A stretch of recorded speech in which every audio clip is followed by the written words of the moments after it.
नमस्कार, मी राजेंद्र तिडके आणि आपण पाहतात युवा दर्पण लाईव्ह। सुरुवातीला पाहूयात आजच्या ठळक घडामोडी।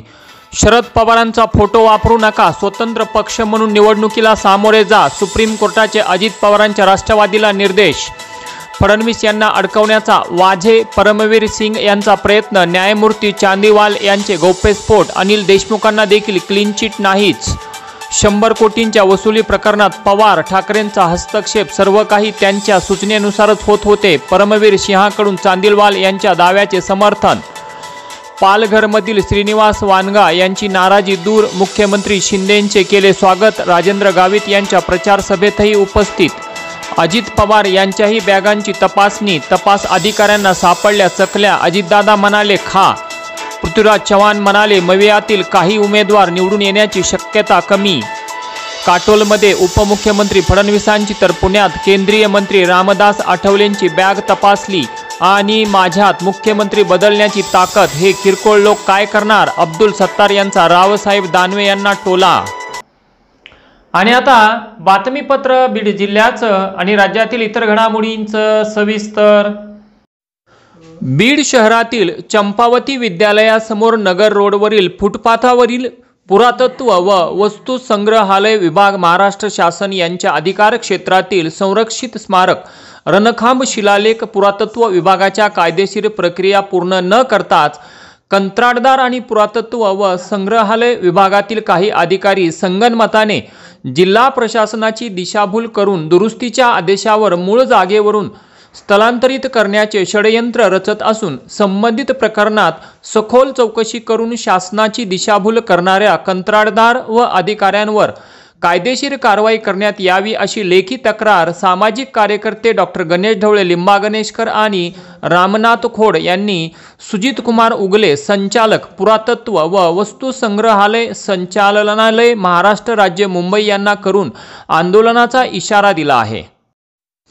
डॉक्टर स्वरूपसिंह हजारी यांच्या सक्रिय प्रचारामुळे किल्लेधारूरमध्ये प्रकाशदादांच्या प्रचाराचा झंझावात वाढला असून प्रचारातील मरगळ झटकून कार्यकर्ते जोमाने कामाला लागलेले दिसून येत आहेत। धारूर शहरात स्वतः डॉक्टर हजारी हे डोर टू डोर प्रचार करत असल्याने महायुतीच्या उमेदवाराने प्रचारात आघाडी घेतल्याचे चित्र सध्या तरी दिसून येत आहे।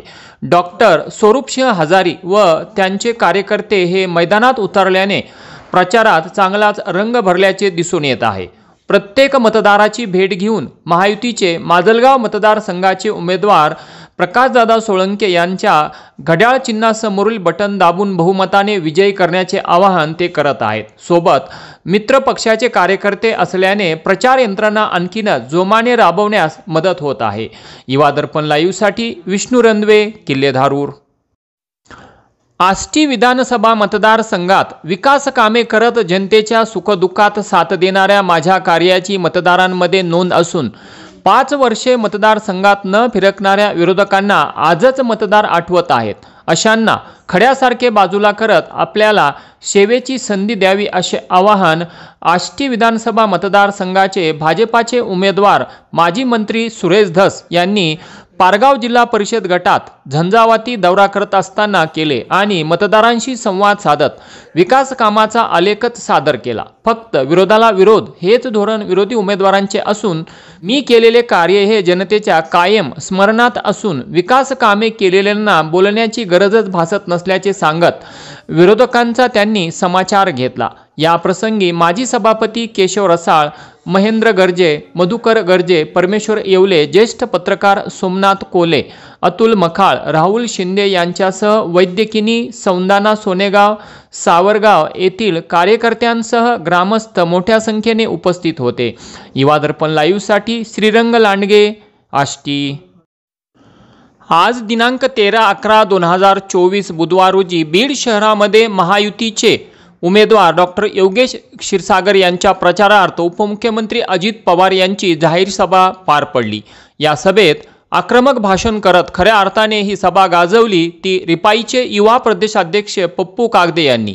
यावेळी ते म्हणाले की लोकसभा निवडणुकीच्या वेळी विरोधकांनी संविधान बदलणार अशा प्रकारचे फेक नॅरेटिव्ह आंबेडकरी जनतेमध्ये पसरविले गेले, परंतु असे काहीही होणार नसून केंद्रीय मंत्री रामदास आठवले आणि मी देखील संविधानाचा रक्षक आहोत, तसेच मस्जिदवरील भोंगेही आम्ही कदापि काढू देणार नाहीत आणि मंत्री आठवले यांच्या मार्गदर्शनाखाली महाराष्ट्र विकासाकडे वाटचाल करत आहे असेही त्यांनी यावेळी सांगितले।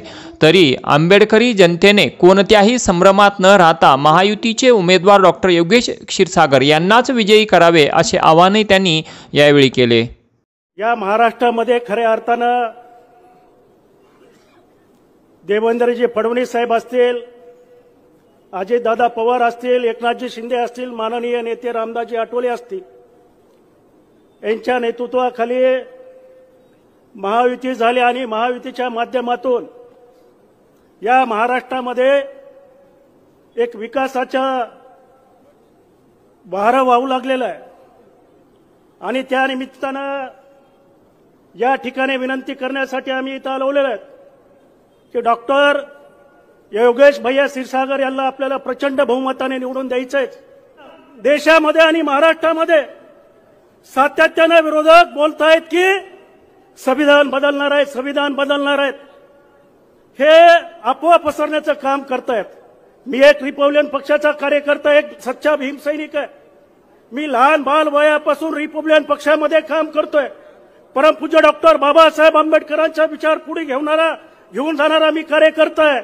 जर कुणी संविधान बदलत असेल, कुणी अफवा पसरत असेल तर अशाला भी घालता कामा नये। खरं कारण माननीय रामदासजी आठवले हे संविधानाचे रक्षक आहे। मी सुद्धा एक छोटासा कार्यकर्ता, एक संविधानाचा रक्षक आहे आणि म्हणून संविधान बदलणार नाही। कारण आज सरकार, देशाचं सरकार येऊन 6 महिने झालेले आहेत, तरी जरी संविधानाचे एखादा काही बदलण्याचा प्रयत्न केलेला आहे का? नाही आहे बांधवांनो। म्हणून अशा अफवाला आपण भीक बघता कामा नये। दुसरी गोष्ट आहे, मुस्लिम बांधवाबद्दल सातत्याने बोललं जातंय, कुणी उठतं आणि काही बोलतं। आपण बघितलं की गेल्या 8 दिवसापूर्वी कुणीतरी बोललं की आम्ही पुन्हा मस्जिदवरचे आमचं सरकार आले की भोंगे काढणार। मी या ठिकाणी सांगू इच्छितो की या ठिकाणी अजितदादा आहेत, सर्व नेते आहेत। आम्ही या ठिकाणी महायुतीचं सरकार आलं तर मस्जिदचे भोंगे उतरू देणार नाही। उलट मुसलमानाचं संरक्षण करण्याचं काम रिपब्लिकन पार्टी ऑफ इंडिया असतील, राष्ट्रवादी असेल, अनेक पक्ष आमचे महायुतीत असेल, हे सगळेजण करतील। मी अधिक न वेळ घेता आपण येणाऱ्या 20 तारखेला योगेश भैया क्षीरसागर यांना निवडून द्यायचं एवढीच या ठिकाणी विनंती करतो आणि थांबतो। जय भीम, जय महाराष्ट्र। आणि याच बरोबर आजचं बातमीपत्र संपलं। उद्या पुन्हा भेटू काही नव्या आणि ताज्या घडामोडींसह। तोपर्यंत पाहत राहा युवा दर्पण लाईव्ह चॅनल, लाईक करा, सबस्क्राईब करा आणि खाली दिलेल्या बेल आयकॉनला प्रेस करा। तोपर्यंत नमस्कार।